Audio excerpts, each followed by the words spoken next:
background about, our second presenter. Is Rose Kema, and Rose is a registered social worker with extensive experience at Gloucestershire County Council. She currently serves as a children's home manager. Rose is deeply passionate about supporting and educating parents from the BAME community in raising their children in the UK. Through her work, she provides practical, culturally sensitive guidance to help families to thrive. So I'm quite happy and I'm honored to introduce our second speaker, Rose. Rose, over to you and welcome. Thank you. Thank you so much. And thank you, Sister Pinash, for starting that really, really strong, powerful. It's not just about us knowing the things that we should not do, but also knowing the things we should do. And that's where my presentation is also going to focus. So I thank the whole community again. I've spoken to Sister Bukala today a few times, and we were talking about a lot of things on parenting in the UK. And like we all know, it's a different country, and we have different rules and different values that we've brought up and we believe and we share, but also we need to remember we are in a different country and we follow the rules in that country. And also doing the right thing. We are all Christians, and we have a mandate as a Christian to do the right thing for our children and for ourselves. So without going too much of it, I will share my slides, and I'm going to be talking more about positive parenting in the UK and what that looks like and how we can equip ourselves. There is no wrong or right, but knowing the right way of doing it and also seeking for help is very important. So I'll share my screen now.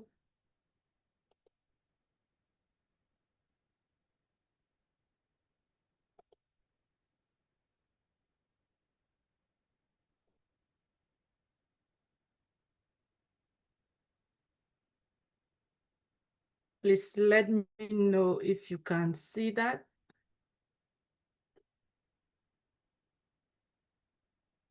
Can you see that? No, we can't. Okay. Yeah, it's on now. Is it on now? Yes, thank you. I'm trying to move the screen. Oh, what have I done? I'm trying to move the screen. I've got two screens, sorry. Let me just do it again. Sorry for that. I think I did put it in the wrong place.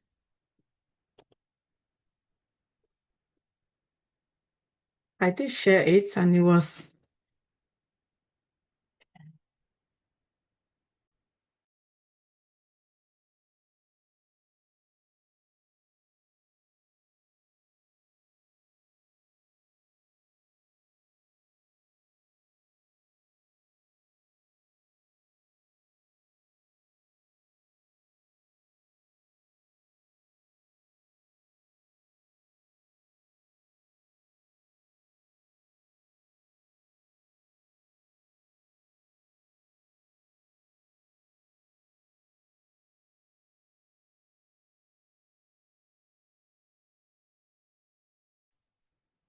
Do you want to send it over to me? Then I can help share.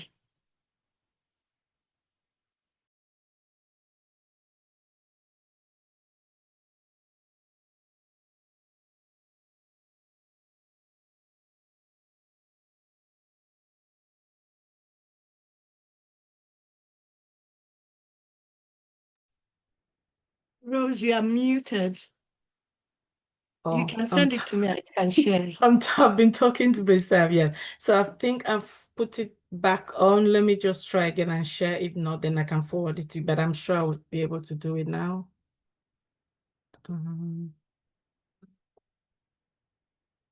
No.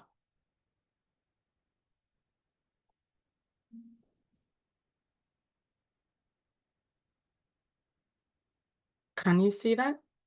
Yes, thank you. Okay, all right. Yeah, that's taking a lot of technical things there. So like I was saying, so yeah, last time we talked about the doing, do not do, and this time around we're focusing on how to do it. And I'm just going to go for a recap for us to just know that in the UK, what governs the UK and is about parenting in a positive way, using positive parenting skills or parenting styles to bring our children up in the UK. And from what we've heard and what we know, safeguarding comes really, really hard in the UK system. And this is for us to be aware of. It is everyone's responsibility, safeguarding is. It doesn't matter if it's your child or it's not your child. You see a child who is in danger, you have the obligation and the right to make sure you're helping or you're saving that child or you're reporting or you're calling somebody for help. So it's everyone's responsibility. It's not just your biological children or if you're not a children. That is why in terms of safeguarding, we have a lot of safeguarding issues, not necessarily coming from the parents or from the family, but from outside people, because people see things and they are not happy about it and they think that child is in danger, they'll report it. For example, if your neighbor sees something and they're not happy or they hear something, they're not happy, they'll call the services. And so it's because it is known that safeguarding is everyone's responsibility, not an individual thing. So I've just got a recap on that for us to be aware of what we spoke about last time. So I've also put a recap on this one, just knowing understanding the laws, the UK laws about physical punishment and how that relates to safeguarding, emotional abuse and neglect, and the encouragement for the UK government and social services is about positive parenting methods, which are very, very much encouraged. It's not about punishing people, but also making people to know to parent in a positive way and using the right skills and right resources available, which is why the social services are there. So I've done a little bit of research and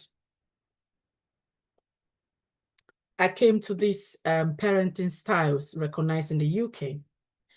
So from what the parenting styles have looked at and what we encourage in terms of social services, there are 4 different types of parenting styles which are recognized in the UK.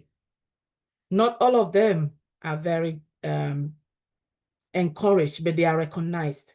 The most important one that comes first, that is more encouraged in the UK, is the authoritative parenting, which is the most gold standard one among all the other parenting styles, and is focused on warmth, sensitivity, and clear limits. So that's the ideal. If everyone wants to be a good parent, that's what we are aiming for, to be a good parent, to use the authoritative parenting styles. So these parenting styles checks on clear rules and expectations, set firm boundaries, but also explain the reasons behind why you're putting those boundaries in place and why you're disciplining a child. So that is what that parenting style looks at. In terms of warmth and support, it looks at nurturing your child and also be responsive and encourage open communication.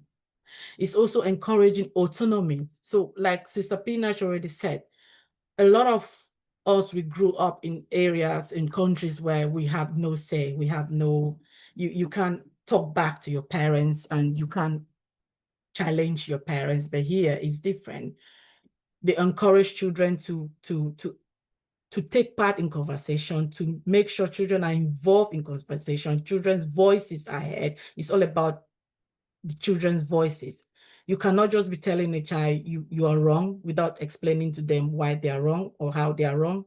So the punishment has to meet the expectation and be appropriate for the offense they've committed, if that be the case. And then we have the authoritarian parenting, which is more or like what most of us grew up with. And you do as I say.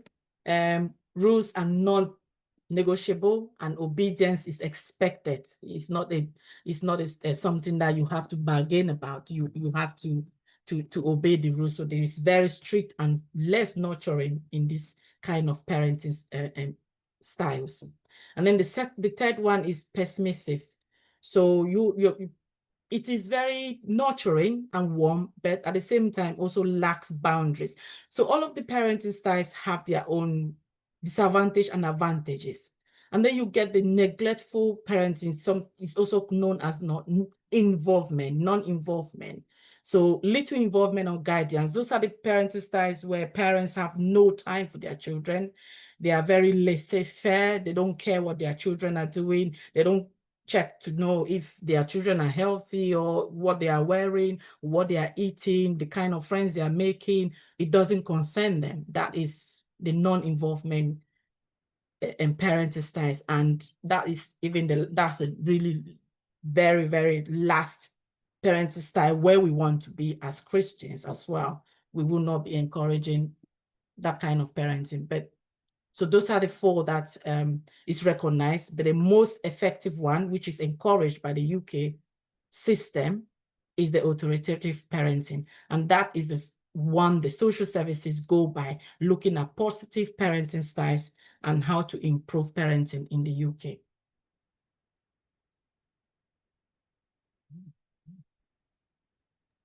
Rose, do you want to click on the slideshow at the top of your presentation? Slideshow. Okay. Slideshow. Well, just that slideshow. Come to the left, to the left, to the left, to the left. I can see your cursor is on search. Just come to the left. To the left. Left it this side. You don't, yeah, no. Come down. Go where you are. Transitions, animation, Yeah. slideshow. Oh, next here. to Yeah. Yep. Yeah. Okay. Just click on that. Then from current slide, second one here. From current slide. This one. No. At the top. Just go back to that top. You can click not now on this one. Not now. Then there, yeah, come to the left, to the left, to the left. Next one. Yeah. Click That on one? that. Yeah. Okay.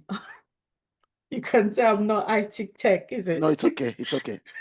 We are all learning, including I myself. was looking at it, I'm like, it looks very small. That makes sense now. That makes sense. Thanks for that.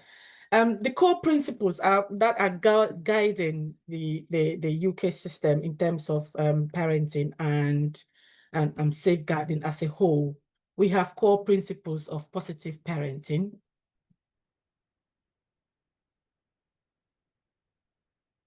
And these are based on warmth and love in daily interactions. It depends on how that interaction, you're going to facilitate that interaction, and also how to make that interaction work. Sorry, I've just got it coming in. And how to make that interaction work. So it also goes on clear communication, which I've already mentioned before, and expectations. It also goes on encouragement and praise. So we have to recognize when a child does something good, when their behavior change, we have to acknowledge that and encourage that positive reinforcement. Be consistent in routines and structure.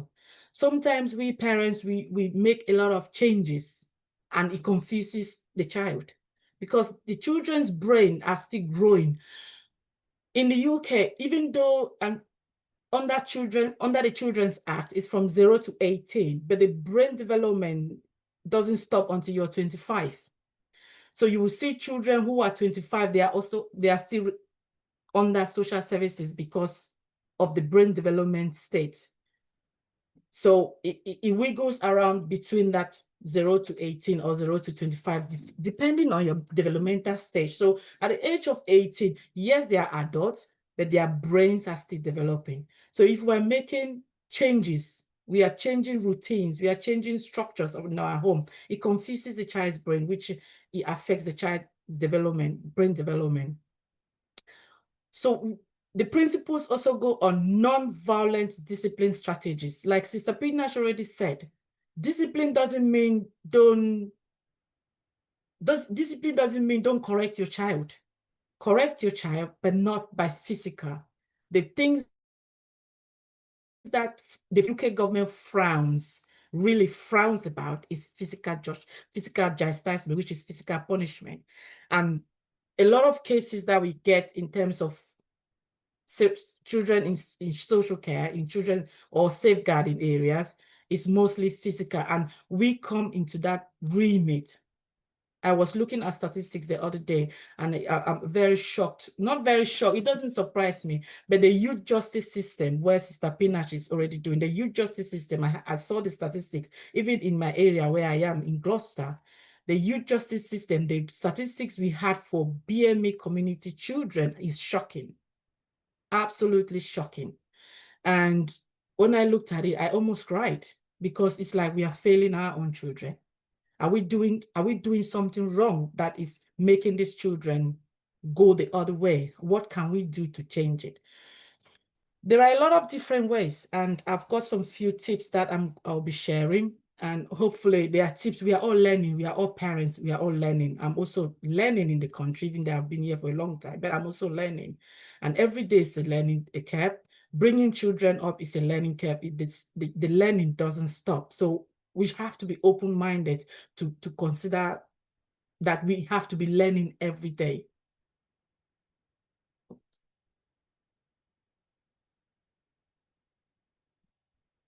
So I got this is mostly from the social care perspective in terms of parenting techniques that are encouraged for parents to use.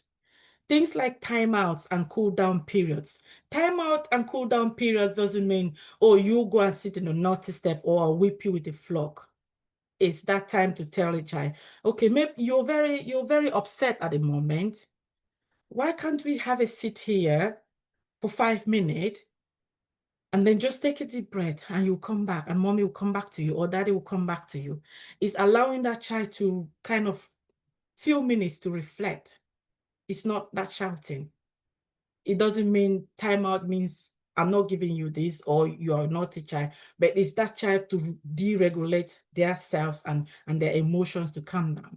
We also use a lot of things that we encourage, sticker charts and reward system. Reward system can be anything. For example, you got a young boy, 14 or 12-year-old, and gets up in the Sunday morning or Saturday morning and said, mommy, I want to wash your car. Or they just go out and wash your car. You have to acknowledge that they did it on their own. That is a very, very positive thing that they've done. You acknowledge it. You can reward them with money, with their pocket money, adding their pocket money, or any other thing. You can reward them and praise them for doing it, and praise them for taking that initiative to do it, because you didn't ask them to do it. So we have to acknowledge when a child does something right. And the other thing is teaching rather than punishing. Like Sister Spinach has already said a lot of these things as well, as which I have on my slide. Teaching doesn't mean punishing. When you're punishing a child, all they see is hate and pain. The weeping and the shaming and the blaming, all they see is hate and pain. They will not think of any other thing. All the thing is hate and shame. And that confuses the brain. I have, in my previous home now as a registered manager, we are going to be having children who are mostly children who cannot live in their homes. And these are children who are going to be rather going to long foster care placements, or in better cases, go back to their home. But my intention is, this is the reason I moved from social work field to this residential area, because I've got a passion. I want to see children back in their family homes. It's good to see children back in their family homes. And also, one of my passion that changed me everything, and I was talking to Sister Bukola this morning. I worked in a children's home, and we had an African child in a children's home, and their needs were not being met. And that child was almost the same age as my own child. That really broke me, because they were not taken care of. And I want to be in this area. And this is why I went to this area, because I want to make a change. I want to try and impact something and make sure children who are coming in, especially children from BMA community, can have a voice, their needs can be met, because it's a different world when they're in residential home. Without diverting, conflict resolution and problem solving. If we only punish children, they don't have the ability to understand or know why we are punishing them, those conflicts will never change. They grow with this conflict, knowing that my parents don't like me, or my mother don't like me, or my family don't like me, or my friend, my father don't like me. And then you end up, that's where they end up listening to friends outside, because they can't find that peace in their own home. They can't see anyone listening to them. They can't see any conflict being resolved. And this is the problem with mostly youth from teenage, from year 7 and above. This problem comes in. Primary school is not too much, but the problem comes in from secondary school, from year 7 and above. That is the most crucial moment in a child's life. Very, very crucial. If you're not looking, if you're not seeing the signs, you're not seeing the clues that something is happening, then you're missing out, and they are going to find that solution somewhere else. And the solution they will get, it will not be the good one. I also resonated with this biblical verse on the screen. As Christians, it is our duty for us to bring up our children in a godly way. And when I looked at this, I always reflect on this verse now and then, and this came into my mind, so I thought I should pop it on there. The Proverbs: teach children how they should live, and they will remember it all their lives. So whatever we are doing to children from age 3, that child can remember even when they are 60 years old, 50 years. Anything you do from the age 3 and above, from the age of 3, a child will be able to remember that. And that will stay with them. I've met a lot of young people coming into care, and they've told me things that happened to them when they were 3 years old or below that, and they still remember them. And then you have things happening in their lives where their path is deviated. They have no purpose in life. They feel they have nobody, because their path was already screwed somewhere else, and these things play in their mind. Remember, brain development is a traumatic experience. Anything that we are causing for children, the whipping, the punishment, is very traumatic. In social care, we call it the ACEs, childhood experiences, childhood traumatic experiences. This is things that has happened before, and it continues even in adulthood. And what we do in services, especially children's residential homes, especially mine at the moment, is we are going to be working on positive parenting and also coaching and mentoring, because the children I will be having will be from 14 to 17 years old range. And that age range is very crucial for children to either go the right way or the wrong way. And when you miss that period is very crucial. And that is the most important period in the child's life, that teenage age. That is when a lot of things start changing in their bodies, their hormones, their language. They even try to copy other people. They try to imitate other people. They try to role model other people. Those are the times that they explore a lot of things. They are pushing boundaries even at home. You tell a child to do this, they will tell you no, but it's how you respond to that no that really matters. It's you trying to understand, why are they saying no? Okay, clean your room. No, I will not clean my room. Instead of you just shouting, why are you not cleaning your room? Why can't you do this? Why I'm not talking? is have a conversation. Remember, as their brains are growing up, they will not always be children. It's to have a conversation to try and understand what's going on. They might have headache, they're not telling you. They might be feeling really low, they're not telling you. They might be hungry, not telling you, especially boys. They might be going through a lot of emotions without telling you. And you adding another layer on top of what they're already going through is another big problem. But sitting down and asking, trying to understand why they don't want to clean their room. How are they feeling at that time? Do they want to do it another time? Not only at that particular time you've told them to do it, but can they do it another time? It doesn't necessarily mean they have to do it at that particular time. If you give them the whole day, so okay, choose a time and do it at your own time. In as much as you've done it, I don't really care, but you've done it. But you forcing him to do it at that particular time is an issue. But you need to understand why they have an issue to do it at that particular time, which is very, very, we use it in social care, trauma approach, informed.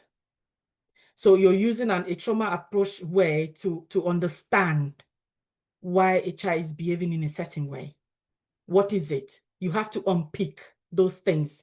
You have to go into their own mind to deep in. And if you don't have a good connection with your child, you can't go into their minds. You can't deep in. You can't understand what they are going through. You will not know what they are going through. If that has been a case where flogging or punishment has always been the way of resolving issues, then that child might be suffering trauma internally. You don't know. Every child has a trauma. Even us, we've tried trauma. I was telling Stabokala this morning, if I look back on my life and what we've been through in Africa before coming here, I have traumatic experiences. But do their parents know that? No. I can say definitely I suffered traumatic experiences. Looking at what I went through or what we went through, a lot of traumatic experiences have happened, but do we dwell with that? That's where it comes between the resilience, which I will talk about it later, and just making sure our children know exactly what we do, want them to do, and how we can support them. A very good website which the government uses, NSPC. And the government uses a lot of their policies because they recommend a lot of policies to the government, and they talk about a lot of talk about more positive parenting strategies which are recommended, and even social workers we use them. So it's to understand your child's need from these various stages that I've put on there, from the baby age, toddler age, school age, and teenager. Try and understand your children before you start making. So I've put in various ages. So for all general ages, keep the guidance simple and consistent. Don't mix things up. Don't say B today, tomorrow you say C. If your husband is saying no today, okay, you've just finished dinner on the table and your child wants chocolate.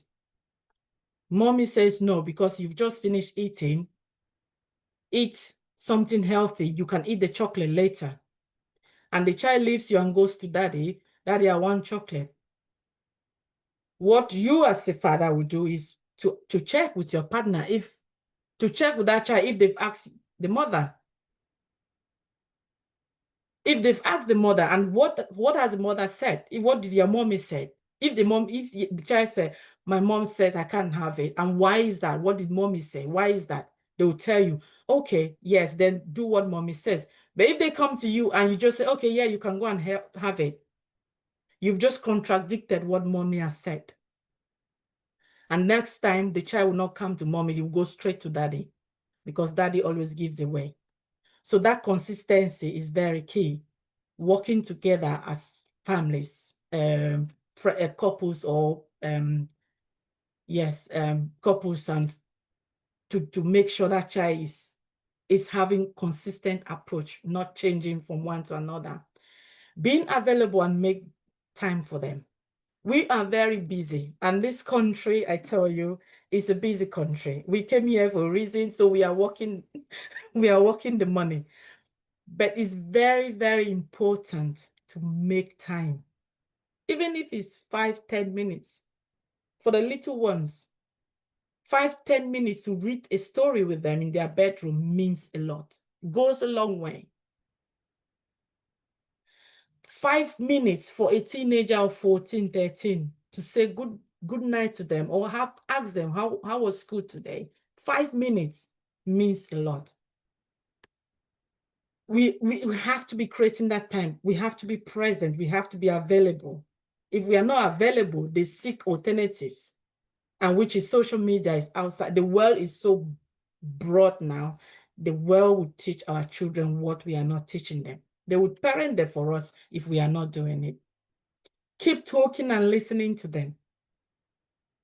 If your child is telling you something, give that child attention, undivided attention, and listen. It might be nothing, it might be something that you don't want to listen, but make them know you're listening. Okay, yeah, I hear you. You said that. Okay. What do you think about it? Have you found any suggestions? Give back the questions to them. If they're asking you something, give them back the questions to think what they are telling you. How does that make them feel? How do they want you to support them? How do they want you to come into giving them any support? Do they want you to support them or advise? Choices, giving children choices is very important, because choices is taken away from a lot of children. And our family rules, review them. If something we were doing before is not working, then scrap it. Don't stick on those rules that are not working, because those rules are disasters. You know they are not working and you keep on doing them. Review your rules. It's the 21st century where we are all open to learn. Review your rules. This thing I've been doing it for 5-10 years, it's not working. How else can I do it? How else can I do it? Seek support from friends. And this is a very good community where we can seek support from each other, seek advice from friends, seek ideas. What are other people doing? What is working for other people? Seek advice from professionals. Go online and research things for yourself. Don't keep on doing the same things that are not working, because that's the disaster for failure. With toddlers, introducing boundary from very early age is very important. I mentioned the age 3 because that is when they start understanding things. If you say your bedtime routine is 8 o'clock, maintain that 8 o'clock. Don't give one, if you have more children, don't give one 8 o'clock, you give one 8:30, you give one 9 o'clock, because that routine has to be consistent. And if they know bedtime is 8 o'clock, they are resting. Even they are not sleeping, they are resting in their bed, it's 8 o'clock. If they are watching their tablet up to how many, 9 o'clock, and you don't go back to that routine, they know that routine you've already scrapped it. It's not going to work. And next time you're telling them to go to bed at 8 o'clock, it will not happen, because that routine was not consistent. Share your own feelings with your children, how you feel. Share your feelings with them. If they tell you something, or if they do something that it is not something that you expect from them, have a one-to-one chat with you. We have one-to-ones in work. Why can't we have one-to-ones with our children? We have one-to-one supervisions at work. When you do something, or you don't feel all right, you have one-to-one supervision with your managers or supervisors. Why can't we have it with our children? One-to-one supervision, one-to-one chat, one-to-one conversation. Call them in your room. Sit them down and talk to them. You did this thing in the morning. I was not very happy about it. Do you think what you did was okay? Give them that question. How do you think that made me feel? And they will tell you their own feelings. Oh, I was really hurt when you did that to me this morning. I talked to you this morning and you just ignore me. That really hurts me, you know. And then they'll try and justify why they did it. And then you can see reason with them. But yes, you did ignore me, isn't it? Yes, I did. sorry, mommy. If it's a child who you've already built that confidence and also that value that we are talking about, our home values, they'll be able to tell you, I'm sorry, mommy, or I'm sorry, daddy. And that goes on. Try avoiding tantrums. Sister Pinich already mentioned that tantrums, everybody do tantrums, even adults do tantrums. It's not something new. So children can do tantrums, but it's how we handle it. And the most one where it becomes a problem, the teenage age, because there, the teenage age, they start comparing with us, they start matching us. I myself, I have teenage children, and they will start measuring you, your height, your size, whatever. That is when they start pushing boundaries. They are, oh, mommy, I'm taller than you now. Daddy, I'm taller than you now. But avoid criticism. That's when this age is where you kind of build that bond. You become like friends, not friends, but really strong bond, where you can have very, very important conversations, not criticizing. Sister Pinach mentioned about homework, being responsible. Instead of telling, go and do your homework, tomorrow is school, you have done this, you ask a question. Have you done your homework today? Or what, have you got any homework today? And they'll tell you, have you done it? No. And that responsibility, you're giving back to them. But if you go on the way of criticizing with that homework will not be done. That responsibility they have to own it. Be willing and give them opportunity to show that they can be trusted. So that responsibility of you letting them own that homework work to do it themselves, you trust them. You trust that they will do their homework without you repeating that to them or without you reminding them. Try to avoid trap in petty arguments. Some arguments you don't just get involved in. You just we say choose your battle. Choose your battle wisely. Is this argument worth me arguing with this child? Is it even worth it as an adult? You are an adult arguing with a child. Who is the adult and who is the child? Then we ask ourselves those questions. I put together these reward and discipline tips, which I find it helpful, and we are using it a lot in my place. It is general, but they are very good tips to adapt. Making decision when you're angry is always not a good thing to do. Praise your child when possible if they've done something good. Take time to listen to what they have to say. Listening is very important. Like we already talked about this. Sister Pinach mentioned about children telling her parents, my parents are not listening. They even laughed at her. They will not listen because we don't give our children that time to listen. Before they finish the sentence, we've already made a conclusion and tell them what we already think in our head. That time to listen is very important. Talk about reward, consequences, and behavior. If they do something that you're not happy about, ask them, what do you think your consequence should be? You ask them that question and they'll give you, what do you think I should do with you for what you've done? What do you think I can reward you for what you've done if it's a good thing? Or what do you think your consequences will be for this thing you've done? Have a conversation, give them that option. Be a role model to the children. Because if we're not, they'll pick our role models outside. There are so many role models for children to pick off. Social media will provide the role models for them if we are not the role models for our children. And I love these tips. It's not only about our children as well. Keep your cool. Be as prepared as possible because parenting is a journey. Be always willing to learn, accept support. And I know for this, us from EGNI background or BME community, we don't seek support. because we think when we seek support, we are weak. When we seek support, we are exposing our families out. So we don't seek support. But even if you're not seeking support from the services, seek support from trusted friends,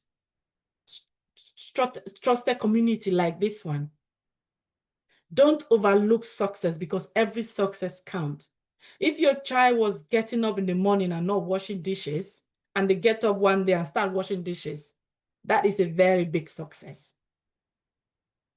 That is a very big success. I have 16-year-old children in my place. They can't use microwave. And that's children from, that's a 16-year-old child. But if you have a child who is 14, can make food for themselves, can use microwave, can use a dishwasher, celebrate that success, because not every children out there know how to do it. We have to start from home, celebrate, make them that you're happy with what they are doing. Don't forget yourself. In as much as we are caring for our children, we need to look after ourselves, because if we are not in the right frame of mind, we will not be able to care for our children. Make time for yourself. Make time for yourself, whatever that might look like. We are people with coffee mornings every time, but we can arrange community meals and church gatherings or outgoing, just for that time to come out from the house and get a different perspective. By the time you come back, you'll be thinking different. So that is a very big tip, which I myself am beginning to do more. I've talked about the help. Make time for yourself. Rose, you have just 5 minutes more so that we have time for questions. Thank you. Okay. Building positive relationship, top tips for me. Don't give up or to be hard on yourself. Think of positive times when you have really good positive things to do with your children. Show them you're interested in what they are doing. For example, children who are involved in activities, football, or any other activities, show them that you're interested in it, and for you to be part of that journey with them. Be prepared to compromise and admit when you do wrongs to your children. But we always have this fight of, I am a parent. I can't say I'm sorry to my child. Yes, you can. You can, as a parent, you can say, sorry, I'm really sorry. I shouted at you there. I shouldn't have done that. I'm really sorry. I got so upset about that, but I'm sorry about that. We can't say sorry. It's not a big deal. These are some of the parenting programs that they are recommended in the UK. Triple P, we use that a lot. Positive parenting program. If you can have a look, they're all on the on government websites, and even different councils. They have these parenting positive programs that each county, each local authority will have it. And they are the ones that work really well, that a lot of the local authorities are using. So I would really highly recommend to go through and look for if you're something that people are struggling with. And I've mentioned NSPC, PCC, Child Safety and Parenting Help. They are doing a lot of, they've got a lot of activities, a lot of information to help us navigate the system in terms of parenting positively in the UK. They are very big donor for the government in terms of writing policies and guidelines for children services. So it would be good to visit their website and research things and get support. Their helpline is there as well if you need support, if you think you can't go to your local authority. But just be open-minded and seek that support if needed. And we help each other as a community and prayer group support, like what we are doing now. It's a very good forum for people to share what they are going through and see how support can be given. So I've just put various ways that we advise people to access parenting support, and it's mostly online, local authority or NHS. If you have younger children or you already have children who are older, a lot of organization, a lot of local authority have those services for parents to access, for everyone to access. Each local authority, you will find them on there. If you Google where you are, you will find these services on there. And this is what we advise people, we encourage people to do in terms of seeking accessing support. And I have this quote for me: parenting is a journey of faith and growth. Trust God's guidance, which I took from Proverbs. Seek wisdom, community, and grace daily. We are all Christian. We should put every decision, every thought we are doing, put it in front of God, because sometimes we make decisions which are not very appropriate for our children. But if with the mindset of godliness as Christians, we put these problems to God to help us to figure things out, and he will show us the way. He will show us the way. Sister Bokala, if you want me to send the slides for you to share, I can do that if you want. And that is my last slide. Just keep cool and carry on. Don't give up, because our children are a blessing from God. We have to be there for them as always. Thank you. Thank you so much, Rose, for that enlightenment. We now go to Q&As, and if we can please